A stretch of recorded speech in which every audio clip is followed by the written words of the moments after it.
bahwa Al-Mahdi pasti keturunan Rasulullah. Maka siapa saja yang meragukan nasab-nasab mereka para habaib, ini perlu diragukan, udah kena fitnatut dajjal. Walaupun urusan duniawi, habaib bisa tengkar sama habaib, itu urusan mereka. Kita tetap cinta kepada mereka. Apa kata Nabi? Ahibbu zurriyati hubban li. Cintailah keturunanku karena cinta kepadaku. Hadis ini riwayatnya hasan, bagus. Maka wajib mencintai zuriat Nabi. Bedanya kita dengan Syiah, kita tidak meyakini para habaib itu maksum. Apa arti maksum? Terpelihara dari dosa. Habib ya habib biasa. Yang mahal itu darah yang mengalir di tubuhnya. Ada darah Rasulullah sallallahu alaihi wasallam. Meskipun dia pemaksiat, meskipun dia tidak berilmu, kita hormati dia. Tapi kalau ada habaib, sudahlah habib, dia berilmu, kita hormat kepadanya 2 kali. Hormat dia sebagai nasab, pewaris nasab Nabi. Yang kedua, pewaris ilmu Nabi sallallahu alaihi wasallam. Maka hati-hati, di akhir zaman ini akan tambah manjak ke depan ini. Kelompok-kelompok atas nama agama yang mencoba menghancurkan ajaran cinta kepada zuriat Rasulullah sallallahu alaihi wasallam. Betul di sana sini Habib kan manusia biasa. Tanya aja ke Habib. Habib siapa aja tanya, antum manusia biasa atau manusia super bib? Pasti dia bilang, kami manusia biasa. Tapi yang mahal itu nasabnya, Pak. Itu yang mahal. Dan di dunia ini nasab yang terjaga itu nasabnya Habib. Karena Nabi sudah mengatakan kullu nasabin inqata'a illa nasabi. Semua nasab pasti terputus kecuali nasabku.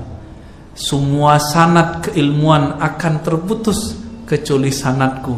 Maka orang yang tidak punya guru dan melarang berguru, dia sudah terputus kepada Rasulullah sallallahu alaihi wasallam. Apalagi cuma ikut buku, yang ngarang buku berguru, dia yang baca buku tidak mau berguru. Dan yang kedua, tadi kita sudah singgung sedikitnya banyak. Nabi mengatakan Mahdi itu gelarnya, orang yang di-guiden oleh Allah. Di-guiden oleh Allah. Namanya kita sudah jelaskan arti isim. Apa arti isim? Ketinggian derajatnya, mewarisi ketinggian derajatku. Aku itu siapa? Kata Nabi, kuntu nabiyan, aku nabi sebelum ada semua para nabi sallallahu alaihi wasallam. Dulu Nabi Musa berdoa, ya Rabb, tolong jadikan aku nabi akhir zaman. Kata Allah, udah ada wahai Musa. Nabi Musa terima, dia Nabi Allah, dia sangat faham bab ridha.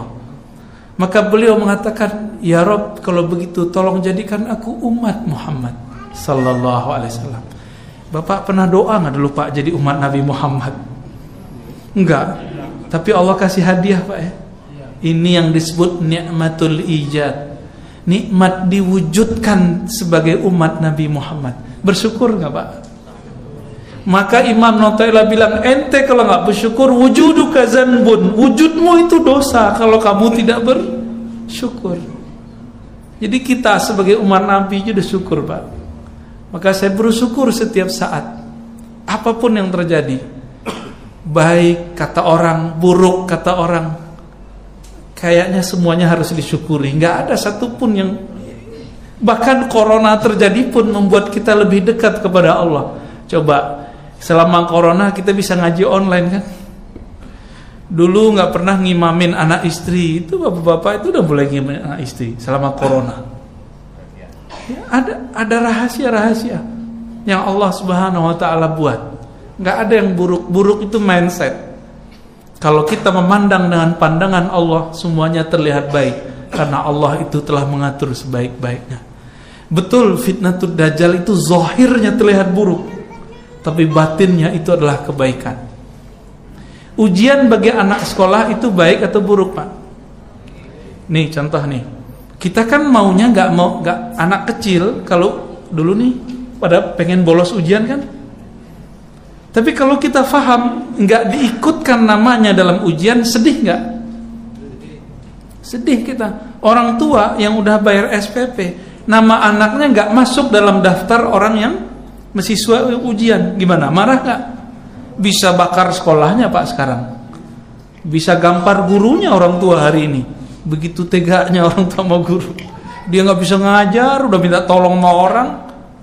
Emang dengan SPP segitu bisa bayar guru? Nggak bisa Pak. Rasulullah mengatakan, innama bu'istu mu'alliman, aku ini diutus sebagai guru, maka hormatilah semua guru karena dia pewaris ilmunya Nabi sallallahu alaihi wasallam. Kita beruntung Pak punya guru-guru yang tulus. Ya guru-guru yang tulus.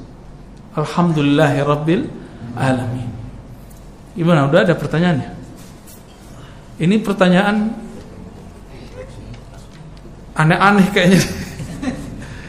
Antum yang baca itu anak nggak jelas ya tulisannya. Ya.